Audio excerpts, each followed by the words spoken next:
Xin chào tất cả mọi người. Em giới thiệu cho mọi người một cái máy cắt cỏ nha mọi người. Thì cũng lâu rồi không lên máy cắt cỏ. Thì em có một cái con Kawasaki. Cái loại này siêu bền luôn mọi người. Rất là chắc chắn. Thiết kế này kia rất là cứng cáp mọi người. Nòng nó còn mới khen bình xăng con này. Bình xăng con, trên bình xăng con có chữ Japan luôn nhé mọi người. Japan rất là đẹp. Con này mới chỉ vệ sinh sơ thôi, đẹp lắm. Loại này siêu bền nhá. Ai mà đã từng sử dụng Kawasaki rồi mọi người biết á, cực kỳ là bền luôn. Mua một lần xài cả đời á. Cái tum này thiết kế rất là độc lạ. Cái này tum liền nhưng mà nó là bằng nhôm luôn này. Con này là TG25 nha mọi người. TG25 thì nòng 34 ly, 25cc nòng 34 ly. Loại này cất quất cước được luôn nha mọi người. Công tắc này, thiết kế này có chữ top này không. Đẩy lên là mở, đẩy xuống là tắt này. Rất là xịn. Ô này, ô nó còn trắng bóc luôn. Cái này mới chỉ vệ sinh sơ thôi nha mọi người. Vết keo nó còn đây này, thấy không? Vết keo nó còn này. Mình vệ sinh sạch sẽ đi nó còn đẹp hơn cái này nữa. Thiết kế rất là tinh xảo. Thiết kế rất là tinh tế luôn á. Đinh ốc này kia này nó còn trắng bóc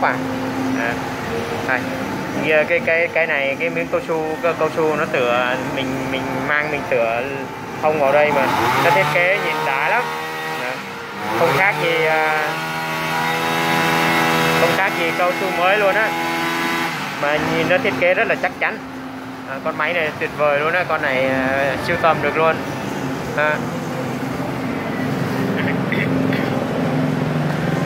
Buri này, nguyên zin nó còn chưa vệ sinh luôn này không. Cực kỳ là đẹp luôn. Con này ai mua về sưu tầm á thì xài mua một lần xài cả đời luôn. Nó siêu bền luôn. Loại này bền lắm. Này, thiết kế tay cầm y chang như của Mitsu luôn. Con này nó để trên máy nó để TG25 nhưng mà cần nó để là 26 nha. Iseki này, Iseki là Kawasaki mọi người.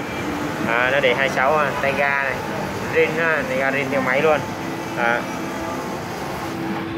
Đặc biệt nữa là cái bộ chắn cò mọi người. Bộ chắn cò nó thiết kế đã không. Chưa vệ sinh mà nó còn đẹp này. Thiết kế rất là hay. Cực kỳ là hay luôn. Đầu bò này thiết kế rất là chắc chắn này. Có trục chống dính cỏ luôn này, không? Thiết kế rất là tinh tế luôn. Nói chung là đất Nhật nó còn đấy mọi người. Đất Nhật nó còn này, không? Về vệ sinh đảm bảo cái máy này nó rất là đẹp luôn. Tem này, tem nó còn nguyên hết luôn ha. Nhìn rất là chắc chắn. Cái máy này người ta thiết kế rất là tinh tế và nói chung là thiết kế cực kỳ là chắc á. Tum cái chỗ này nó làm bằng kim loại luôn nè. Xài nói chung là cái máy này mua một lần nó xài cả đời luôn mọi người. Về pha xăng nhớt này kia vào cho nó đảm bảo thì xài rất cực kỳ là bền. Trên lốc có chữ dập chữ Made in Japan luôn nha mọi người. Trên lốc có chữ dập chữ Made in Japan luôn này, không? Đó, Made in Japan thấy không? Lốc còn mới tinh luôn. Lốc còn mới lắm, cực kỳ là mới luôn. Rồi, bây giờ em sẽ nổ thử cho mọi người nghe tiếng máy ha. Mở công tắc lên này. Rất là nhảy nổ ha. Cực kỳ là nhảy nổ luôn. Lên ga này.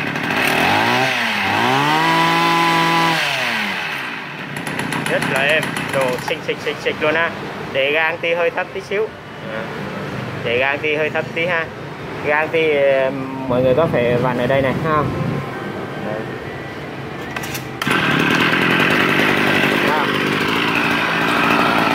Máy này siêu bền nha mọi người. Rất là đẹp. Tất cả các cái đinh này kia nó còn trắng, chưa bị reset gì hết ha.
cắt cỏ siêu bền luôn, rất là đẹp rồi mọi người.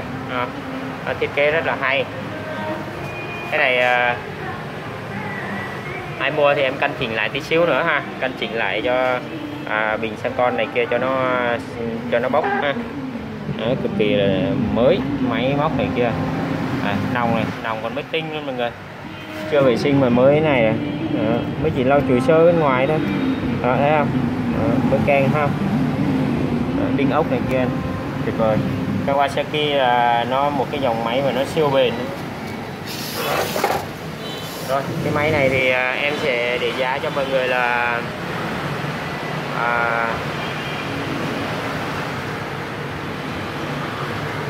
1.800.000 nha mọi người, 1.800.000 chưa bao gồm phí ship nhá, chưa bao gồm phí gửi.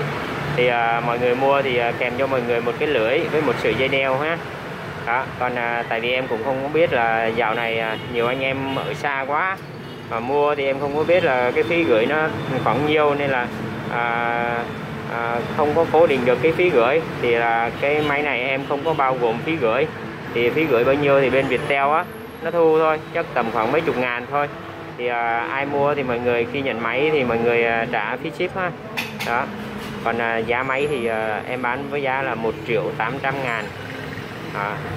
Kawasaki, một cái máy cực kỳ là xịn luôn, Kawasaki TG25 ha, 25cc động cơ 4 ly.